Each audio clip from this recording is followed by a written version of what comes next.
En ce qui concerne mon parcours scolaire, j'ai eu mon baccalauréat et obtenu un BTS en informatique au début des années 80.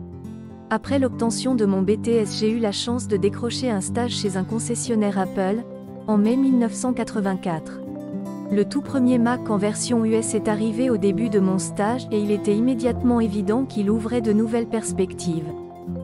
J'ai commencé la mise en page à ce moment-là, sur le tas, pendant quelques années avec PageMaker, ensuite Quark Express rapidement abandonné pour InDesign.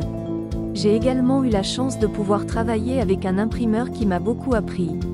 On ne peut pas travailler correctement en mise en page si on ne maîtrise pas les contraintes de l'impression. Suite à cela, tout au long de la carrière je n'ai cessé de me former, abonnements magazines et supports en ligne, tutos. J'exerce ma profession en tant qu'indépendant, donc pour commencer une petite charge administrative et commerciale m'est obligatoire. Mon travail au quotidien est d'organiser des documents, mise en forme, mise en page. Il est alors essentiel que je me relise et vérifie ce que je rédige. Un document avec une très belle maquette et des erreurs de français ou des erreurs typographiques donnera une mauvaise image. Je suis maquettiste dans l'édition, spécialisé dans des documents longs et structurés, Record Actuel, un ouvrage de 1200 pages, qui demande des compétences approfondies dans les styles, les greffes et beaucoup d'organisation. La gestion des délais est importante. Les ouvrages ont souvent des dates de sortie très précises, liées à un événement. Pas question de livrer en retard. Il faut donc être méticuleux et organisé.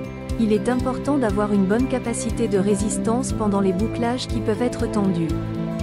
Toujours avoir en tête de chercher une meilleure structure de fichier qui permettra de travailler mieux et de gagner du temps. Deux autres compétences essentielles, maîtriser ses logiciels et se former en permanence. En outre, savoir gérer plusieurs travaux très différents en même temps me semble être nécessaire. Chaque travail est différent et apporte de nouvelles connaissances, forcément on lit beaucoup. On est très souvent obligé d'entrer dans des fonctionnalités de logiciels qu'on ne maîtrisait pas pour résoudre un problème, ce qui fait qu'on apprend sans cesse. Certains clients difficiles qui croient qu'on est corvéable à merci pour rattraper leur retard. Sans oublier, des périodes de charrette très fatigantes. Ma vision du métier est un glissement progressif vers le numérique et la diminution de l'impression. Les ouvrages sortent maintenant en deux versions, papier et PDF interactif.